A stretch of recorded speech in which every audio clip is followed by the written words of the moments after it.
통계를 말한 뉴스 퍼센트 시간입니다. 응급 상황에 치료할 병원을 찾아 헤매다 결국 사망에 이르게 한 이른바 응급실 뺑뺑이 사건. 최근 5년간 중증 응급 환자 가운데 제때 이송 못한 비율이 절반가량이나 되는데 해마다 상황은 더 악화되고 있습니다. 해결책은 없는 건지 안지연 기자가 따져봤습니다. 취재진이 만난 한 어머니. 고열에 경련을 일으키던 3살짜리 아이를 데리고 병원에서 진료를 받기까지 꼬박 20시간 가까이 걸렸습니다.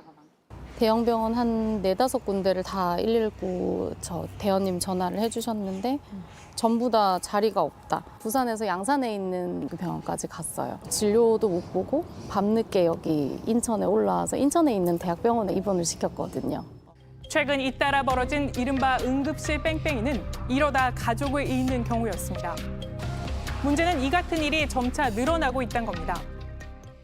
저희가 중증 응급 환자와 관련해 주목한 퍼센트는요, 바로 49.1%입니다. 지난 5년 동안 중증 응급 환자가 적정 시간 내에 병원에 도착하지 못한 비율입니다. 2명 중 1명 꼴이죠. 그런데 해마다 그 수치를 살펴보니 더 나빠지고 있었고요. 특히 재이송 과정에서 심정지나 호흡 정지가 발생한 사례도 지난 5년간 한 해 평균 763명가량이나 됐습니다. 재이송이 된 가장 빈번한 이유는 바로 전문의 부족이었습니다. 현장에선 골마서 터질 게 터졌다는 진단이 나왔습니다. 구조적인 문제들이 결국은 골마 터져 나오는 느낌? 그런 느낌인 거죠. 가장 큰 문제는 인력의 문제죠. 언제나 베드가 항상 차 있습니다. 이처럼 전문의가 부족한 건 의대 정원이 18년째 묶여있는 데다가 응급 상황에 대처할 수 있는 이른바 필수 진료학과를 기피하는 현상도 심화됐기 때문입니다. 수술을 하는 의사들도 부족하고 응급학과 의사도 부족합니다. 가장 큰 이유는 삶의 질을 중시하는 풍조죠. 그런 중환자를 보고 생명을 다루고 이런 응급 상황이 존재하는 과를 안 하겠다는 거를 막을 방법은 사실은 없죠. 이들 과에 수가 등 각종 경제적 이득을 제공한다고 해도 효과가 제한적일 수 있는 이유입니다. 이렇다 보니 기피 전공 의료진의 평균 연령은 이미 50세를 넘은 상태입니다. 병상이나 의료기관만 늘리는 게 답이 될 수 없는 이유입니다.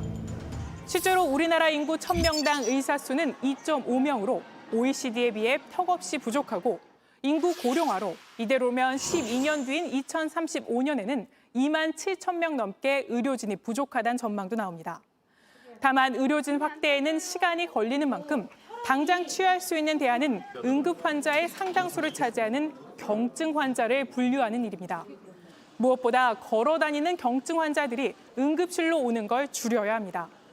정부는 응급 의료 체계를 개편하면서 119 구급대원이 중증도를 판단할 수 있게 하겠다고 밝혔지만 이를 통해서도 구급차가 아니라 걸어서 응급실로 찾아오는 경증 환자를 막긴 어렵습니다.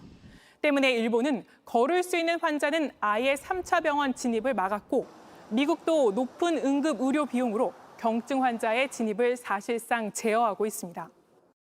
부족한 의사 수에 상대적으로 수술 부담이 적고 의료 비용이 비싼 과로 의사들이 몰리면서 우리나라 개원 의사의 평균 연봉은 OECD 회원국 가운데 1위였습니다. 게다가 우리나라 국민들의 응급 의료를 포함한 외래 진료 횟수도 OECD 회원국 가운데 단연 1위였습니다. 응급실을 전전하다 가족을 잃는 일이 잇따르는 지금의 상황을 바꾸기 위해선 개선돼야 할 수치 아닐까요? 지금까지 퍼센트의 안지연이었습니다.